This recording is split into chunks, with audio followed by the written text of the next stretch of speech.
The topic of today's talk is control, illusion, and the illusion of control.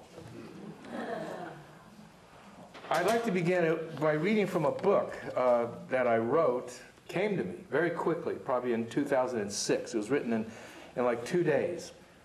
And I envisioned it. Even before I thought I was going to, I saw a book. It was oblong with one little sentence on each page. This is what happened. This is what happened. And it came out. And so I thought it appropriate to begin today's talk with an excerpt from this book. The book is called, Is God Confused? In the beginning, as your minds were filled with what you noticed, what you thought, and what you were told, two things became apparent. You were alone, and you were at the mercy of a world you don't control. Although neither was true, you didn't know it then. You still don't know it today. This has made all the difference in your world. This has made all the difference in everyone else's world, too. When everyone believes they are alone, at the mercy of a world they don't control, they behave very differently when they know they are not alone, when they are not afraid of a world they don't control. The difference between their behaviors is the difference between the world as it is now and the world you want to be. Your world is contained entirely in your mind. It's all there. All of what you noticed, all of what you thought, and all of what you were told. Everything is there from the very beginning until now. The world that you want to be is also in your mind, but you don't know it yet. And until you change what you notice, what you think, and what you are told, you will never know it. However, if you do change what you notice, what you think, and what you are told, you will find the world you want, because the only thing missing is you.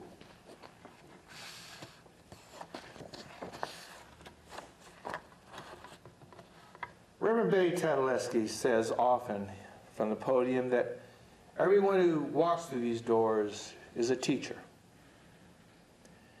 And the truth of that statement came true in this message that I'm given, because I'm going to refer to two people who walked through these doors, spent time here at the Temple of Universality, and are no longer here. Each of us has our Dharma. Each of us has our learning path, our learning curve. And everybody who passes through these doors is a teacher, as I think this talk will show, specifically, especially with these two people. On Thursday, Martha and I were at Trader Joe's.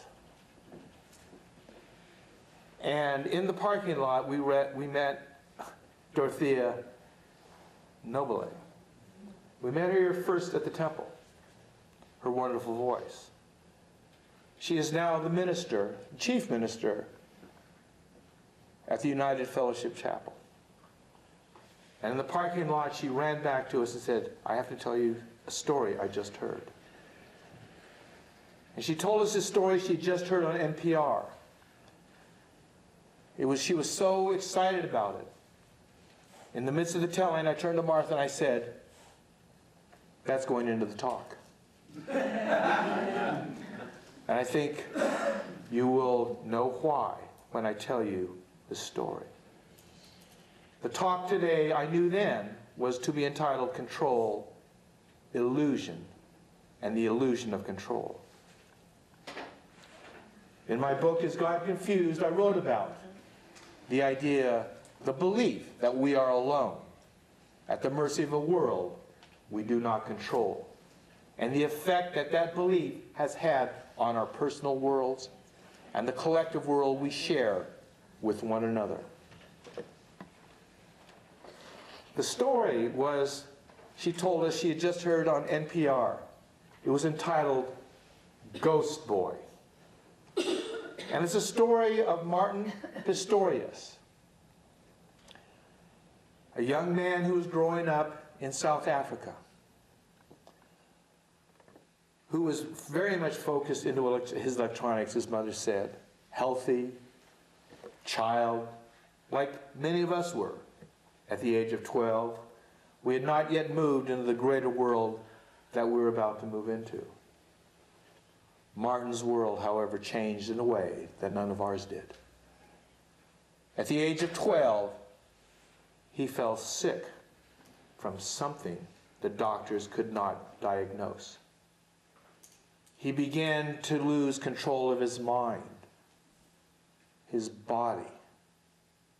By the age of 14, his father said he would remain asleep unless we woke him. Martin recalls, he remembers nothing of his life before then. He became entirely unresponsive. The doctors had no diagnosis. The closest thing they came to, spinal meningitis. And that was a shot in the dark. He was in a complete vegetative state. They told him there was nothing they could do to take Martin home and wait until he died. His father would bathe him and take care of him. His mother went into shock. She tried to commit suicide. They found her in time and pumped her stomach. What happened to my little girl? What have I done? How did this happen? His father would take Martin every morning at 8 in the morning to the daycare, where they would care for him along with other like souls in need of intensive care. And he would pick him up at 4, bring him home. He would feed him, set the alarm, and turn him over so he wouldn't get bed sores. Well, this began to change because apparently 2 years later, or 3 years later, Martin became aware. He became aware of thoughts first. He wasn't aware of who he was. He wasn't aware even of his body at first. He was aware of these thoughts that ran through his mind. And as he watched these thoughts, he became aware of his circumstances. He now can talk through one of those computer machines. He picked his voice, he's nuanced it. And it's on the NPR audio of this talk that Reverend Dorothea Nobile told us about in the parking lot of Trader Joe's on Thursday. And his words were, I was aware of everything, like every normal person. But he couldn't move his body. He couldn't respond to anything. He could do nothing. Sort of the flip side of the Course in Miracles. I need do nothing. He said in that interview through his computer voice, everything was so used to him being not there, they didn't notice when he was. He was unable to tell them he could hear, He was unable to tell them. He knew they were there. And these thoughts were like this, as he recounts them. I would never be rescued. No one would give me tenderness. I was doomed. I would be alone forever. Martin's words echoed those I had written in 2006 in Is God Confused? And his experience is exactly that, at a level which none of us have experienced. We have all experienced that feeling, and we've shoved it down so deep that we don't feel it, except when it rears up out of the darkness and abyss from which we have banished it to attack us. And we'll go and get some meds, or meditate, or force it back into the darkness from which it came. What Martin said was this: it was a living hell. At the age of 22, he watched as his mother looked at him and said, I wish you would die.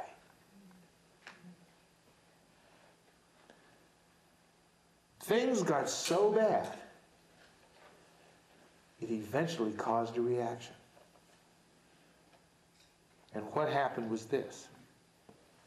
Every day, the caregivers would stick him in front of the TV, just to put him there. And as Martin said, every day, Barney came on. And Martin said, I hated Barney. I hated that TV program with more than you could even imagine. And there he lay in the hell, and this made it even worse. This pushed him to a gradient that he thought in his desperation, I got to do something. And he thought, I got to figure out when it's going to be over. And he'd look, and he couldn't move. So if there was a watch, or if some nurse had said, oh, it'll be, then he knew. But there was something, he thought, and he began to notice. The sun would change. The shadows in the room would change during the show. And he would take those thoughts and notice the movements of the sun. And know when the show was going to be over. Sort of the flip side of, here comes the sun. And he felt some control over his life. He finally, after all these years, thought, oh my God, I know this hell is going to end. The hell was Barney? The state he was in, he had no control over. Or so he thought. When the idea, the control, the knowing that Barney was going to end was the first act of his, where he began to feel a control over his life. And so when these thoughts that would pass through his mind, he had totally disengaged from them. And the lady asked, did you feel at peace? He said, no. It plunged me into a darkness and a aloneness. It was like a detachment. The flip side of meditation. He wasn't connected to his thoughts. He just was detached from them. But what happened is, he said, when these thoughts began to pass through his mind again, he began engaging with them, which he had never done before in that way. He began to look at those thoughts in a different way, like his mother's thought. I wish you would die. And as he looked at that thought, he began to realize why his mother said them. He began to realize why the caregivers treated him so badly at times. like a potted plant, he said, moving him, a lifeless, inanimate object that would be better off dead. And as he looked at these thoughts that came to his mind, he began to realize why those thoughts were there. And he said he remembered when one caregiver wiped some drool coming from his mouth. And she uttered those words. He heard her say, "How pathetic." And as she did this, there was a Whitney Houston song on singing. And Whitney was singing, "You can't take my dignity away." And his thought was, you want to bet?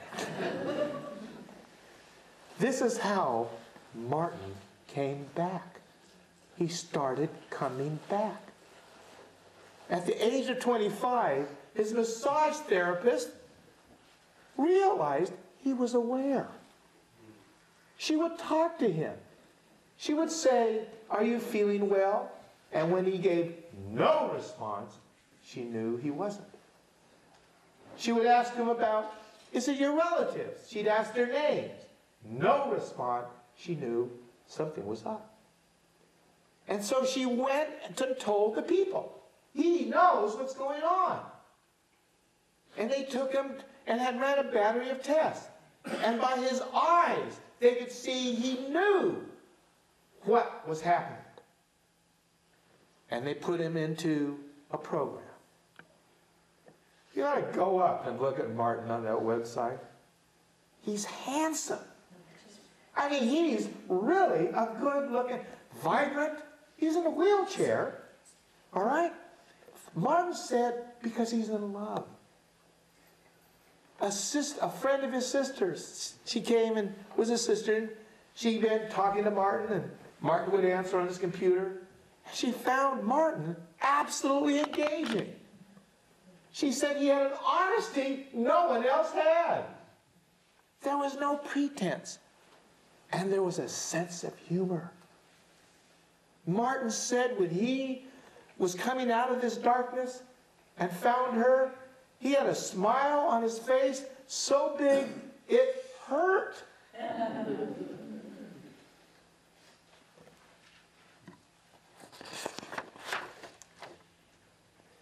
Martin said these words, "Wherever you are standing in your life, prepare to be lapped."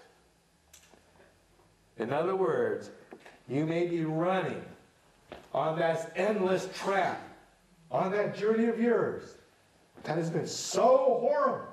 You're on your knees. You are in tears. You feel you don't have a chance. And Martin says, prepare to be lapped. Life is going to spin you out. We all have our own dharma. We all have our own free will. We all have our own life with its trials and tribulations. I remember when my chart was done at the age of 22 in the Haight-Ashbury, I was shocked. Knowing that my war with my father had started when he was 5 years old. I had no idea it was continue until he died in 1999. No, the war ended in 92. We had 7 good years. And that means a lot. But when I found out that your life path was laid out in front of you, over which you had no apparent choice, over which you had no apparent control, my next question, where was the free will? What can we do when we find ourselves trapped in a life where we think we are alone and have no control? A metaphor came to me about control over life.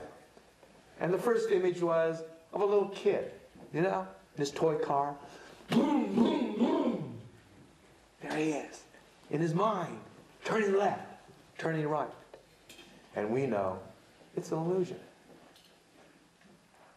And as we go through life, boom, boom, boom, turning left, turning right, we find out it doesn't respond like we want it to. We try and turn left, and the car goes into tailspin, and we find out we're going right. We try and hit the brakes, it speeds up. We try and speed up, it slows down. And the metaphor came to me, it was like we're on a hook and ladder. We have a steering wheel. There is motion. But after a while, we realize there's something else. We realize that as we try and turn left, there's a pressure, a movement, bringing us into the curve. And if we give ourselves over to that movement, to that pressure, we don't turn over. Even though it's not the direction we want to go. Even though it's not where we think we're headed to go. And the more we stay open to that awareness, to that feeling, the better the journey turns out. And the reason why is this. We are in that hook and ladder in the rear cab, in the rear driver's seat. But there is a cab. There's a cab up front. And it's already headed in its own direction. We are on its journey. We are going to where it's going. And what you will find out on that journey, that you are a part of it. This is a holy journey we are on. You are as much of that presence in the cab as you are that little child going boom, boom, boom. This is what the journey is all about. There was another couple that passed through the doors of this temple. Also teachers. Jay and Chantel. They were hippies. Martha and I knew it. We've known people like them on this journey. Our paths were very different, but when we walked through the doors, we knew. And what I found out about their path was true. They have also been seekers for many decades, with the myriad ups and downs, with the quote synchronicities and events that showed that they were on their path. It didn't mean that path was easy. They basically came up here, driven out of Mexico, where they had hoped to find respite. Life had collapsed on them. They're driving past Green Valley, and Chantel saying, let's turn over here, let's go here. And Jay knew, no, that's not the place to go. So he kept going. And ended up in Tucson. And while they were here at the temple, they asked us to come out with them to Agua Caliente Park to do a ritual. I am not one much for ritual. I seem to do it every morning. But they led us in a ritual. And Jay and Chantal are masters of the process. And they had us write something that came to us. And I want to end today's talk with what came to me that day. We imagine in the story of life that we are the wanderers in the desert, or perhaps the camel searching for an oasis, for the water we know we need. But when, after a long journey, we find the oasis and drink of its life-giving waters, we discover that we are the palm tree growing in the oasis, constantly drinking of the life-giving waters, standing tall in the desert, so that other wanderers and other camels can find their way to that same oasis and find the life-giving waters that they seek, so that they too will become palm trees, and that others may see in the distance and be drawn to the water that we all seek. Namaste. Namaste.